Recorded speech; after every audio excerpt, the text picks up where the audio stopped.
Alam nyo mga boss, ginagawa tayong tanga at bobo nitong mga senador at congressman eh. Isipin nyo itong mga boss ziniro, hindi nila bibigyan ng subsidy yung PhilHealth kasi gusto daw nila itong turuan ng leksyon. Kung di ba naman talaga unggoy itong si Chis Escudero, si Grace po, yung mga senador tsaka congressman ng BICAM, paanong tuturuan nyo ng leksyon? Nang dahil dyan sa ginawa nyo, nilagay nyo sa alanganin yung mamamayang Pilipino. Paliwanag ko sa inyo kung bakit.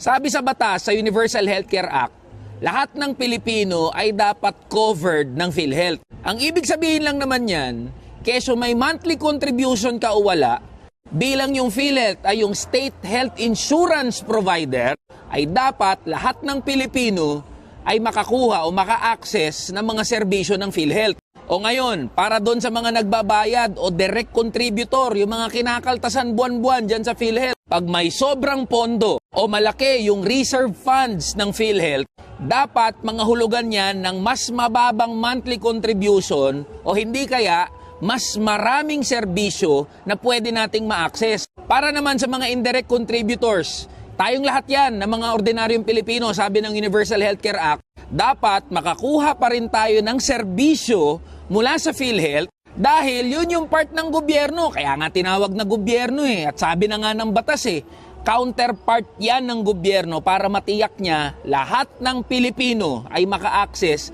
sa dekalidad na healthcare services. Kaya ang ginawa nyo, kung di ba naman kayo mga gago, hindi kayo nag-iisip, sa halip na pababain nyo yung contribution, paramihin nyo yung services ng PhilHealth at mai-enroll nyo yung mga ordinaryong Pilipino na hindi pa miyembro ng PhilHealth, ziniro nyo pa yung subsidy. Tapos sa mababalitaan namin, ang mga putang inang taga-PhilHealth, magki-Christmas party at mag-a-anniversary worth 138 million.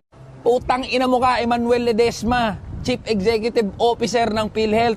Sama mo na yung buong board ng PhilHealth. At di pa doon natapos mga boss. Ito mga putang ina mga congressman tsaka mga senador na nasa bicameral conference committee. Akala ko ba kailangan magtipid? Putang ina nyo, bakit nyo binalik yung 26 billion para sa AKAP program? Na kayo rin naman ang may control at kayo ang may say, sino ang makakakuha niyan? Naghatian pa kayong mga unggoy kayo.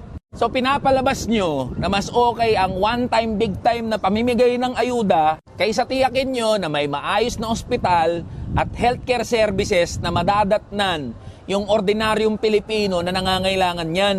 O for transparency, sino lang ang mga hindi pumirma dyan sa BICAM version ng budget? Si Risa Hontiveros, si Mig Zubiri, si Bato de la Rosa, at mismong si Bongo na Senate Committee Chairperson on Health, hindi nga inatendan yung gaguhan nyo dyan sa BICAM. Kaya mga boss, sa 2025, alalahanin natin lahat ng pangalan ng mga congressman at senador na pumirma dyan sa BICAM at pumayag sa zero subsidy sa PhilHealth. At para sa iyo, Emmanuel Ledesma, Chief Executive Officer ng PhilHealth, mag-resign ka na!